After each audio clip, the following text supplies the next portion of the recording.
I'm going to be making some of the low-cost energy oatmeal bars. You can pick up a 500-gram bag of dates. These aren't the expensive ones. These are relatively, but what we're going to do is we're going to soak them. You can either soak them in water, not heavily. I'll show you in a moment. What I like to do to give it that extra energy boost is I soak them in a little bit of coffee. So let me cut these out. You don't have to go, basically, all we're doing is so they soak in a little bit more, maybe just chopping them in half. These ones were already pitted, so we don't have to worry about taking the pit. So the best for these, though, are these dates. These dates are a little bit more expensive. Okay, that's all of them chopped. We'll put another 1 to 2 tablespoons coffee. Put the lid on. And then I'm just gonna let that sit for a night, or it can sit a few hours. You can see how hydrated it is, see if any more liquid is necessary.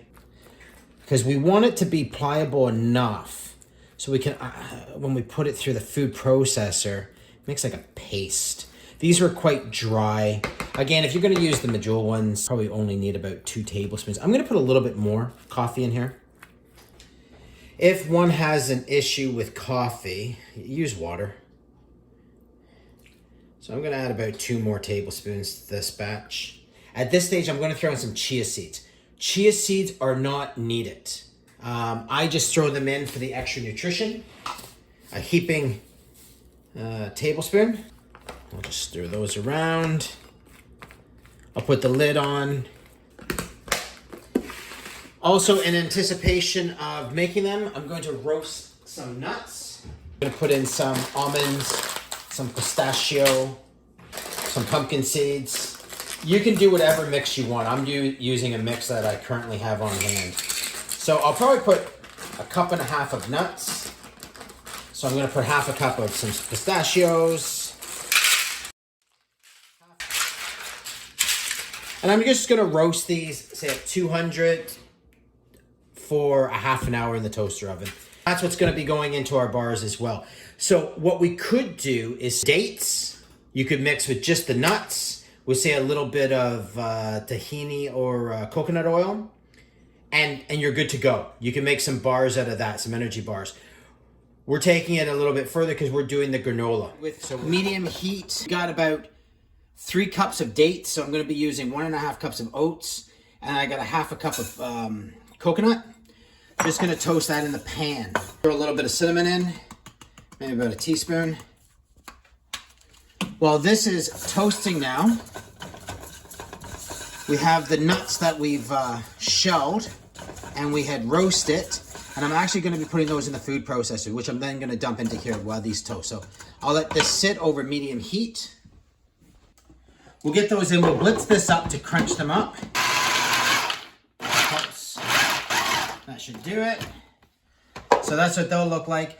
If you weren't using the oatmeal, you would put the dates in here. You would combine everything with some vanilla, tahini, some coconut oil. But we are going to be doing some oatmeal. So this is still toasting up. I'll dump in the nuts. And then let this roast a little bit more. Now what we're going to do is we're going to be turning the dates into that paste. I'm going to turn this down between the 2 and 3. And then if I need to roast it some more when we come back, so be it, but better than burning it. Okay, so let's get that dates and made into a paste. Over 3 cups of dates. That's why I use 1.5 of oats. So let's get this into the food processor. Along with that, we are going to be mixing in 1 teaspoon of coconut oil. So a little bit of oil. And then I'm gonna do 1 teaspoon of tahini. If you don't have tahini, don't worry about it. Use, if you have coconut oil, use the coconut oil. You don't have coconut oil, maybe use some honey. So just approximately 1/2 teaspoon of salt. So 1/2 teaspoon of salt. If you are one that doesn't like the taste of dates, put some cocoa in it. If you put some cocoa, put a little pinch of cayenne, maybe 1/8 of a teaspoon. But I'm gonna be putting 1 teaspoon here of vanilla extract. If you have almond, you could use almond as well. But vanilla, almond, quite interchangeable for this. Now what we're gonna do is blend this up and turn this into a paste. So we'll just pulse. Let's take a look.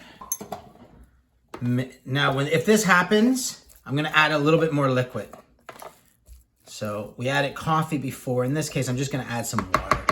We already have the coffee, and I have no coffee made, so water it is. As you can see, it's not really a paste-like substance.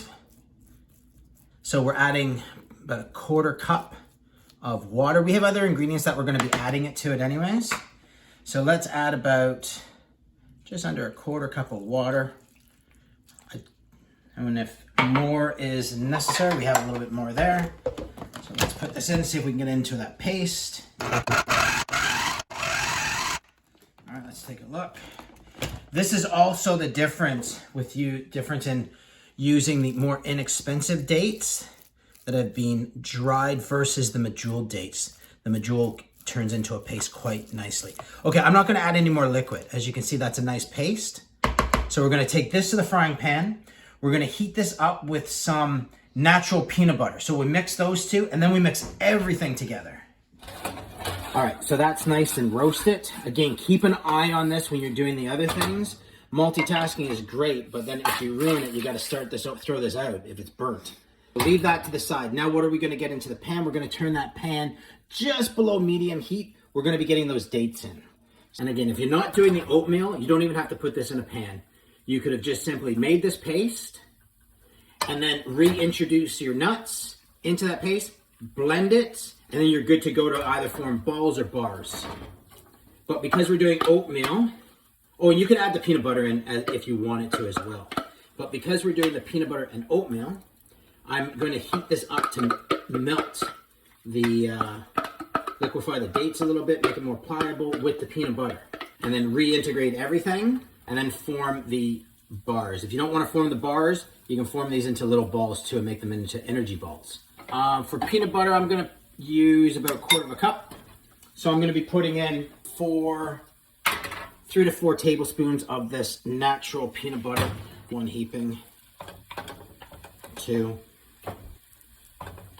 and 3. Put that in the pan. And now we can just turn off the heat. We don't need the heat anymore. As you can tell, it's burnt. We're not trying to cook it. We just want it to form in there nicely. If you find that you've made it too dry, you can add honey. You can add a little bit of maple syrup. And again, you don't have someone that likes the taste of dates, add some cocoa powder. Just integrate the oats and the nuts into the dates and peanut butter. And just mix well. It should kind of look like this where everything is integrated. Now, if you're gonna put it in a glass container, have handy wrap on the bottom, pat it down quite tightly. I'm actually gonna put this in the same container that I had the dots soaking in, and anything that cannot fit, I'm just gonna turn into some energy balls. All right, pat it down firmly. I'm gonna put the lid on and then stick it in the fridge to chill.